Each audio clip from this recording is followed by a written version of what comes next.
Retour sur la route du Tour de France avec le peloton, un peloton qui mène la chasse, une chasse tranquille derrière les 5 hommes de tête. On vous rappelle les noms, les identités des 5 hommes qui composent cette échappée. Il y a là Ruben Pérez Moreno, pardon, Maxime Bouet, José Iván Gutiérrez, Niki Terpstra et Michael Delage. Retour en direct sur la route du Tour de France, 3e étape entre Olonne-sur-Mer et Redon à travers les départements de la Vendée, de la Loire-Atlantique et de l'Ille-et-Vilaine. Nous sommes à un peu moins de 110 km de l'arrivée. Et l'avance des 5 hommes de tête est de 7 minutes et 30 secondes désormais. 5 hommes qui se sont dégagés dès le départ réel, dès le kilomètre 0, comme lors de la première étape, lorsque Peric Kemener avait initié la première échappée de ce Tour de France 2011. Alors le mieux placé, on le rappelle au général, dans cette échappée, c'est le coureur de la formation Movistar, la formation espagnole, José Iván Gutiérrez, 59e ce matin du général à 1 minute et 9 secondes de Thor Hushovd, le Norvégien.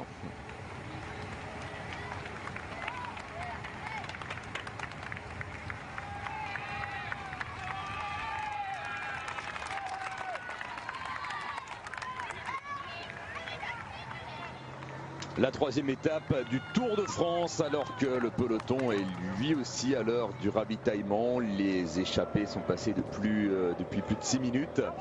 Et à 100 km de l'arrivée, l'écart continue de descendre. 6 minutes et 21 secondes désormais d'avance pour les 5 hommes de tête sur un peloton au sein duquel on retrouve bien toujours les mêmes, les coéquipiers du maillot jaune, Thor Hushovd, et puis les coéquipiers également d'Andy Schleck et de Fabian Cancellara pour l'équipe Leopard Trek. Allez, dans 1 kilomètre, le seul sprint intermédiaire de cette 3e étape.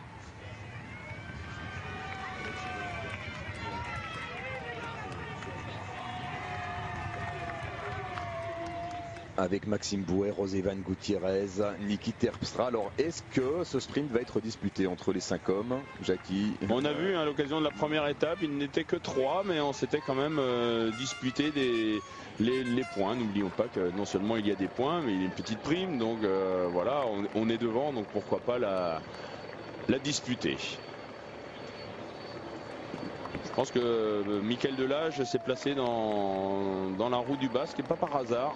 Il sait qu'il va relativement vite au sprint. C'est peut-être pour cette raison qu'il se place dans la roue du Basque. On est tout près du sprint pour l'instant. Ça s'enflamme pas trop. Non, ça ne s'enflamme pas trop. À quoi 200-300 mètres de la ligne. Le seul sprint intermédiaire.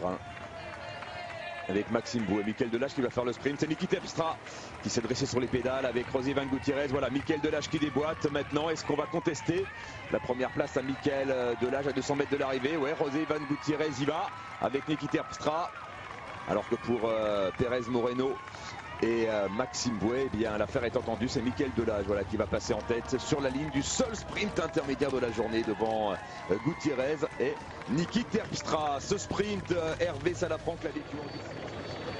Le peloton arrive à proximité du sprint intermédiaire et regardez le maillot vert, Philippe Gilbert qui va tenter d'aller sprinter pour la 6e place et pour récolter 10 points. Philippe Gilbert qui fait honneur à son maillot vert, leader du classement par points. Le Belge qui va se faire déborder par Thor Hushovd et par Mark Cavendish. Mark Cavendish qui va prendre la 6e place de ce seul sprint intermédiaire de la journée. Et bien voilà, l'homme de l'île de Man empoche 10 points. 98 km entre Olonne-sur-Mer en Vendée et Redon en Ille-et-Vilaine. Pour l'heure, nous sommes toujours dans le département de la Loire-Atlantique avec le peloton, un peloton qui mène la chasse derrière les 5 hommes de tête et plus que 4 minutes et 30 secondes d'avance désormais pour les 5 hommes de tête par rapport au peloton. Et Anthony Charteau qui a eu son bon de sortie. Alors Jackie est allé à la pêche aux infos. Anthony Charteau, il est bien de Loire-Atlantique. La 3e étape du Tour de France entre Olonne-sur-Mer et Redon. Nous sommes à 78 km de l'arrivée. 4 minutes d'avance désormais pour les 5 hommes de tête. 5 hommes qui sont partis dès le premier kilomètre. Avec, vous le voyez, l'Espagnol José Iván Gutiérrez qui emmène ce groupe. Michael Delage, Maxime Bouet, Niki Terpstra et Ruben Pérez Moreno, l'Espagnol de l'équipe Euskaltel.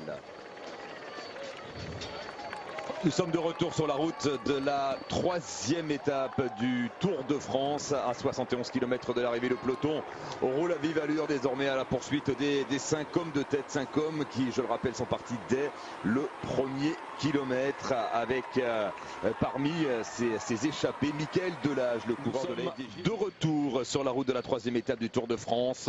65 km à accomplir dans cette étape, c'est-à-dire que dans 10 km, nous serons sur le pont de Saint-Nazaire. C'est la seule difficulté du jour puisque ce pont de Saint-Nazaire a été classé en 4e catégorie pour le classement de la montagne. Et oui, parce qu'un pont, ce n'est pas plat. On a pu s'en rendre compte avec les vues aériennes que nous propose le réalisateur de ce Tour de France, Jean-Maurice. Bien évidemment, nous restons en direct, pas de pause dans l'immédiat, c'est bien normal. Avec la seule difficulté du jour, c'est le pont de Saint-Nazaire. C'est l'occasion pour les grimpeurs de se montrer peut-être. On rappelle qu'il y a une côte classée en 4e catégorie au milieu du pont. Regardez avec cette déclivité. 4,9% sur 1100 mètres. C'est pas un grand col et ça n'aurait pas fait peur à Raymond Martin dans ses grandes années. Bonjour Raymond. On allume le micro. Bonjour Raymond Martin. Bonjour. Ancien meilleur grimpeur du Tour de France, c'est bien ça? Oui, c'est ça. Oui. En 1980. Voilà. C'est pas une côte qui vous aurait effrayé, ça? Moi, c'est pas la côte qui m'aurait effrayé, c'est un petit peu le vent de côté au milieu de la. Au milieu de la. Alors, le sommet, c'est dans quelques instants. Et nous sommes avec Hervé Salafranc en direct sur la moto France Info au contact des 5 hommes de tête. Hervé, est-ce que vous nous entendez? Oui, on est dans les derniers hectomètres de l'ascension. C'est un bien grand mot, mais en tout cas de la côte du pont de Saint-Nazaire. Pour l'instant, les 5 hommes de tête s'observent, mais on va effectivement disputer ce sprint. Richard parlait d'un trophée, c'est vrai que c'est assez grandiose comme vue ici. Voilà, c'est parti pour le sprint. Maintenant c'est Michael Delage qui semble faire la différence et qui est en train de passer. Il va nous échapper à la vue parce qu'il y a beaucoup de voitures et de motos qui sont devant. Est-ce qu'il se fait doubler ou pas, Michael Delage? Pas sûr, j'en sais rien. Eh bien non, Hervé. Non, Hervé, c'est bien Michael Delage qui passe en tête au sommet de la côte du pont de Saint-Nazaire devant Ruben Pérez Moreno. Oui, d'ailleurs, on s'en aperçoit, des coureurs ont été distancés. Christophe Kern, qui traînait à l'arrière du peloton, est distancé maintenant au pied de ce pont. Et regardez, ce sont les d'autres équipiers de l'équipe Europcar qui viennent plutôt en tête de peloton pour ralentir. Il y a l'oreillette, évidemment, et là, c'est un coup dur pour celui qui a brillé sur les routes du Critérium du Dauphiné. C'est étonnant. Il y a de cela quelques semaines. En difficulté. Regardez, le peloton a cassé, il y a un premier groupe d'une soixantaine d'unités, et puis derrière des petits groupes qui se sont formés. Oui, mais bon, je pense que tous les favoris sont aux avant-postes, donc il ne devrait pas vraiment avoir d'incidence. Alors il y a 3 groupes exactement, un groupe d'une soixantaine d'unités avec les principaux favoris de Tour de France, un peu plus même, une centaine de coureurs. Ensuite un groupe beaucoup plus modeste que voici, et puis derrière Odélie Kouigas. Est-ce que Ivan Basso ne se serait pas fait piéger? Non. Pas possible. Si Basso est là, alors là, ça sent vraiment pas bon pour lui. Je sais pas, j'ai un petit doute quand même, retrouver 3 Liquigas à ce niveau de la course. Alors qui va passer maintenant dans ce 3e groupe? Ivan Basso est bien annoncé. On annonce Ivan Basso à l'arrière. Basso au milieu, intercalé effectivement avec 2 coéquipiers, Ivan Basso. Entre les 2 pelotons avec également Sylvain Chavanel qui est dans le groupe Ivan Basso. Retour en direct sur la route de la 3e étape du Tour de France entre Olonne-sur-Mer en Vendée et Redon en Ille-et-Vilaine. Le peloton, le Tour de France pénètre en Bretagne aujourd'hui et nous avons toujours 5 hommes à l'avant avec 1 minute et 20 secondes d'avance sur un premier peloton et un deuxième peloton qui abrite toujours en son sein, je crois, Christophe Kern, l'un des leaders de l'équipe Europcar. Oui, qui traîne encore un peu à l'arrière de ce groupe. Attention, David Moncoutier aussi, j'ai vu à l'arrière, ça c'est pas étonnant. Un deuxième groupe, attention, ça peut encore exploser dans ce groupe. Patrick Lefebvre. Oui, bonjour Patrick. Gert Stigman, c'est à l'arrière, vous nous le confirmez? Je ne sais pas parce que je ne suis pas dans la voiture suédoise. Je suis devant la course. C'est une bonne raison. C'est une bonne raison. Patrick, aujourd'hui, l'arrivée au sprint semble inévitable. Est-ce que Tom Boonen va se mêler au sprint pour la victoire? Oui, c'était l'accord ce matin. Donc, tu vas essayer de faire Oui, du ça roule, hein, ça roule très fort. On a vu l'équipe Garmin Cervelo vraiment refaire un coup de bordure. Et Vladimir Karpets qui traînait derrière s'est fait distancer. On voit un petit groupe avec Amael Moinard. Ah oui, Karpets s'est carrément relevé. Il n'a pas d'équipier. Bon, c'est vrai que Vladimir Karpets ne fait plus non plus partie des grands favoris de ce Tour de France, mais c'est quand même surprenant de le retrouver seul, pas d'équipier à ses côtés. Pendant ce temps-là, l'équipe Garmin continue à accélérer, essayer de distancer des coureurs pour Karpets, qui n'a pas forcément été distancé à la pédale, et désormais il va changer de bicyclette poussé par Andrei Chmil, le manager de cette équipe russe Katyusha.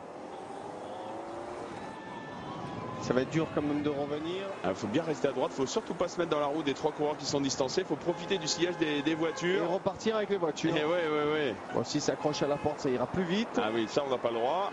Bon, il est à moins d'une minute quand même du peloton, Vladimir Karpets. C'est le fait de retrouver des coureurs distancés également va peut-être aider le Russe à revenir sur le peloton. Il a compris, Voilà. il va prendre le sillage des voitures et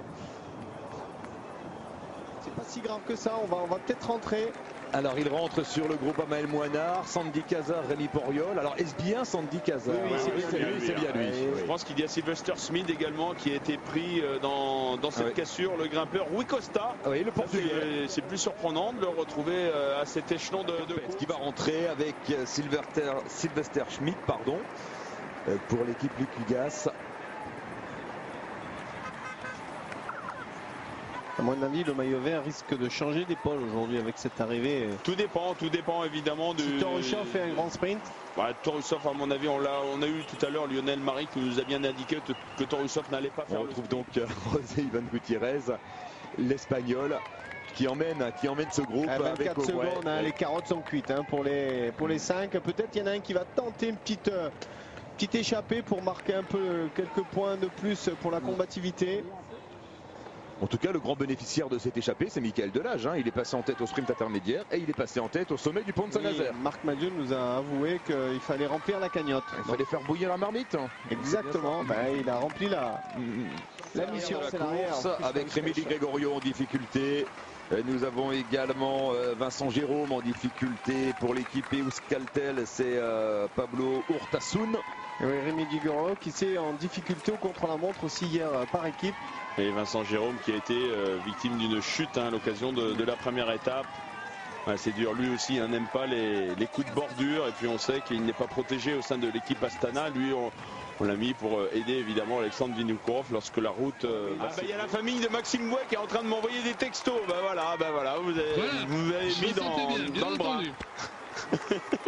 Mais Delage il a assez rempli les caisses comme ça, on peut lui remettre encore un prix. Oui, mais Marc Madiot nous l'a annoncé sur notre radio, ils veulent remplir les caisses, donc moi je vais peut-être vous suivre quand même, Hervé.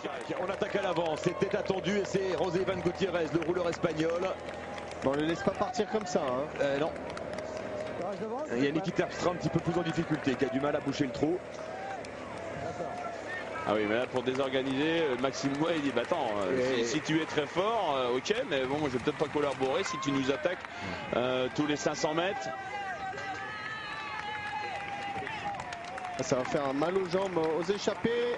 Allez, Niki Terpstra, il va peut-être nous en remettre une de derrière, mais avec 30 secondes, ce n'est plus le moment de tergiverser. Et oui, on relance. Et c'est Pérez Moreno peut-être qui attaque à son tour. Il reste 20 km à accomplir. Toujours cette échappée de 5 avec Maxime Bouet ici en dernière position. Le courant de l'équipage de Finalement, c'est rentré dans l'ordre, donc il n'y a pas eu de soucis particuliers, on va dire aujourd'hui. Mais c'était assez stressant avant le pont Saint-Nazaire et après, il y a eu un petit peu de stress pour tout le monde et voilà, c'était chaud. Est-ce que Maxime Bouet a encore des réserves? On sait que les 5 hommes sont à l'avant depuis le départ de cette troisième étape. Est-ce que vous avez demandé à votre coureur d'en garder pour le final? Écoutez, Maxime est un coureur qui est un accrocheur, un batailleur, donc il va donner tout ce qu'il pourra donner jusqu'au bout. Ça y est, plus que 10 secondes. Ils sont là. On voit le maillot jaune, Torusov se replacer, un dernier petit coucou. C'est sympa de mettre un peu de salive sur l'objectif de la caméra.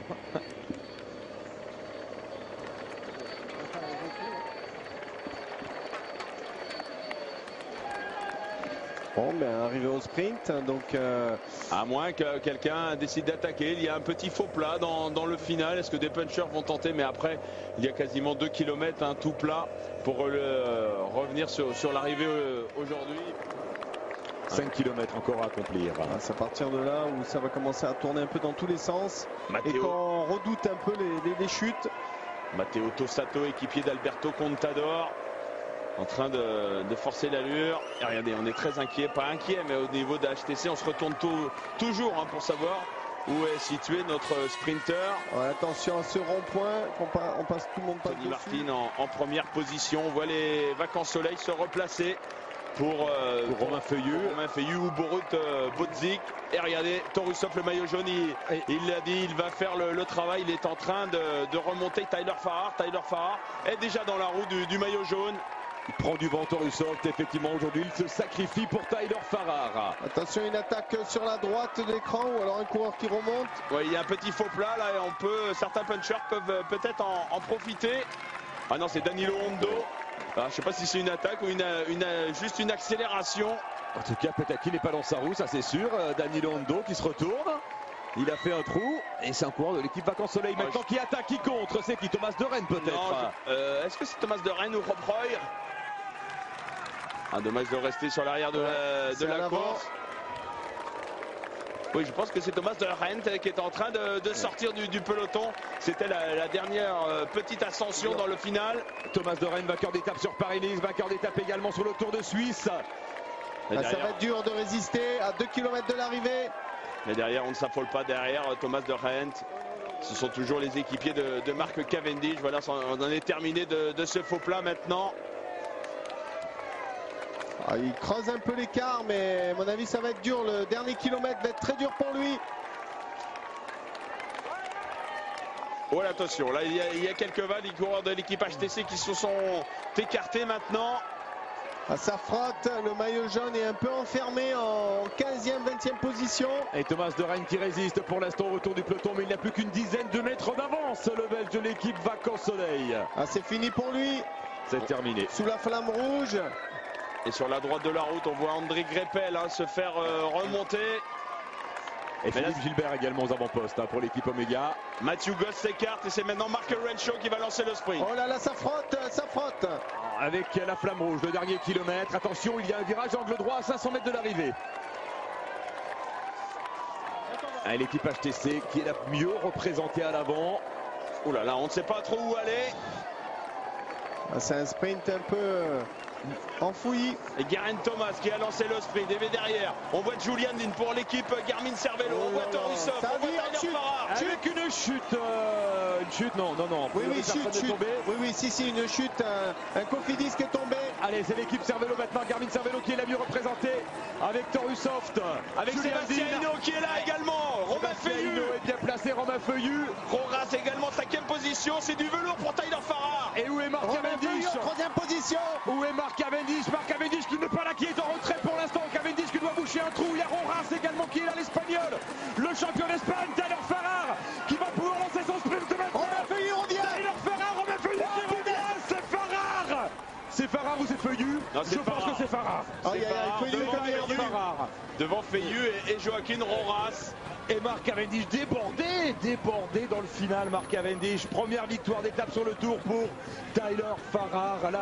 La plus belle peut-être victoire de la carrière de Tyler Farrar. Alors a priori c'est Samuel Dumoulin qui est tombé contre les barrières. Je pense que Cavendish a peut-être été un peu gêné. Il a dû boucher la cassure à 150 mètres de la ligne. Alors que Tyler Farrar, évidemment, les lettres, le W en hommage de son ami Wouter Weyland.